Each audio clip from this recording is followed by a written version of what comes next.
de savoir si vous êtes Charlie ou pas, parce que évidemment je me doute que vous n'êtes pas Charlie, mais je vous poserai quand même la question avant d'arriver vers ce sujet. Moi j'ai une question. C'est quand même compréhensible que des personnes disent ce genre de choses, parce que on n'a pas d'exemple dans les pays musulmans où il y a une certaine liberté d'expression qui est pratiquée. Il n'y a aucun exemple dans aucun pays musulman. Donc là, on peut spéculer en disant oui, mais l'islam dit telle et telle chose sur la liberté d'expression. Mais il n'y a aucun exemple dans le monde. Il n'y a aucun exemple. Ça, c'est bien que vous m'emmeniez sur ce terrain-là, ce que j'allais oublier, et là, vous faites bien de me le dire. Mais avant de répondre de commenter cette remarque que vous avez faite, je voudrais aussi revenir sur une chose pour corroborer ce qu'a dit de manière très pertinente Sajid Sahed.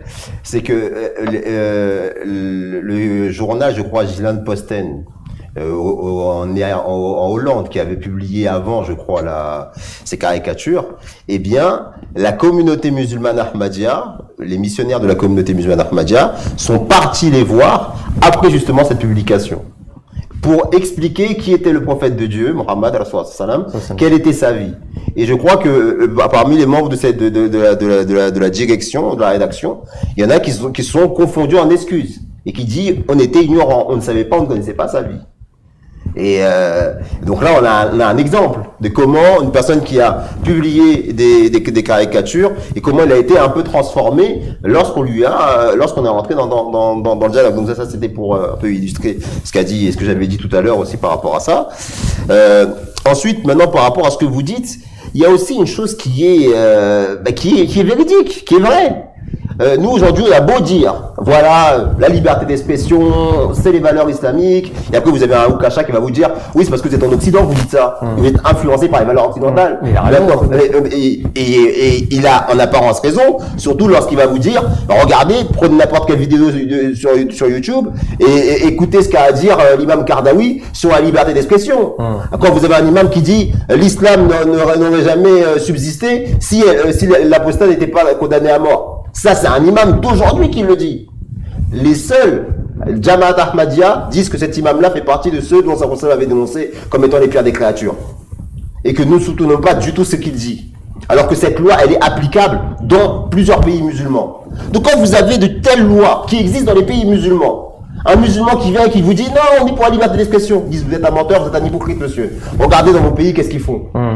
Alors que nous disons, et c'est depuis maintenant plus de 130 ans que le Messie prophète est venu, et qu'il a dit, si je suis venu, c'est parce que les imams, les mollahs de la communauté musulmane, ce sont les pires des créatures. Et ce sont eux qui donnent un mauvais nom à l'islam. Et qu'ils ont inventé des lois qui n'appartiennent pas du tout à la charia islamique. C'est le Messie prophète islam qui le dit, et qui se base sur le Saint-Coran, sur la Sunna, sur la vie du Saint-Coran islam pour dire que non, la liberté d'expression, elle existe, elle est garantie en islam. Elle n'est pas, mais ce n'est pas pratiqué dans les pays musulmans. Et la preuve que les musulmans se trompent, c'est parce que l'imam Mahdi est arrivé. Mais c'est-à-dire que l'Ahmadiyya, elle est dans un dilemme quand même. Elle est entre les occidentaux et les musulmans. Elle est entre le comment on appelle ça l'expression en français, elle est entre le marteau et l'enclume. elle se situe dans la grande tradition des véritables réformateurs de l'islam, qui de leur vivant, que de leur temps, ont toujours été combattus par le pouvoir en place. Parce que qui sont aujourd'hui ceux qui condamnent l'Ahmadiyya? Ce ne sont pas les musulmans lambda. Ce sont les puissants. Ce sont les pouvoirs islamiques en place. C'est l'Arabie Saoudite qui a fait une propagande pour que les musulmans ahmadis soient considérés en dehors de l'islam. Et ça, c'est une grave erreur de leur part. Parce qu'aujourd'hui, lorsqu'un musulman ahmadi parle et démontre avec force, avec preuve, avec vérité, avec science, que la liberté d'expression, par exemple, et que la loi islamique n'est pas liberticide, on lui dit mais ces gens-là c'est pas des musulmans. Quelle autorité ils ont? Quelle légitimité ils ont? Et ça c'est à cause de qui? C'est à cause de ces gens même qui sont à cause de leur propagande et à cause de leur pétrodollar sont en train de faire la propagande du wahhabisme, qui est justement l'idéologie des terroristes. Et les Français le savent, les gouvernements européens le savent, les occidentaux le savent.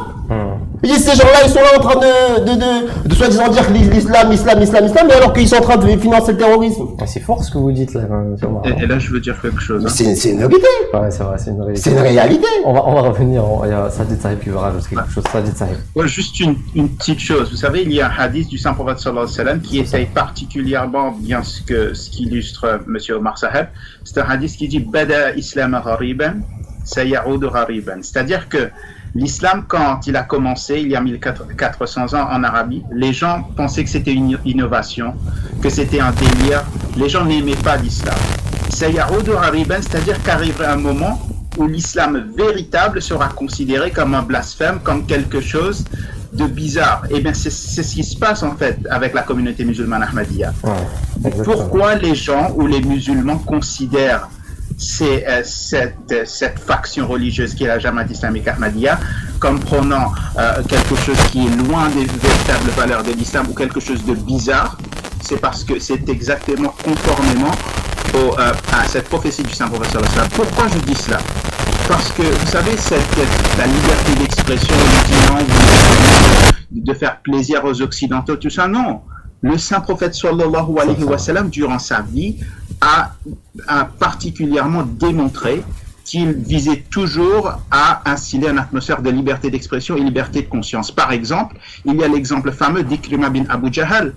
Quand le saint prophète sallallahu alayhi wa sallam avait conquis la Mecque, quand il était devenu le chef de l'Arabie, quand il eut accédé à une position de pouvoir, et que Ikrima bin Abu Jahal fut condamné à mort pour ses transgressions multiples qu'il a pu faire contre l'islam, eh bien, l'épouse d'Ikrima bin Abu Jahal, il est venu, il a demandé clémence de la part du saint prophète sallallahu alayhi wa sallam.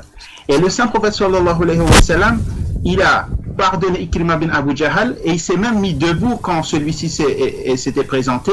Et quand Ikrima a dit au saint prophète sallallahu alayhi wa sallam, est-ce que je te pardonne à condition que je devienne musulman?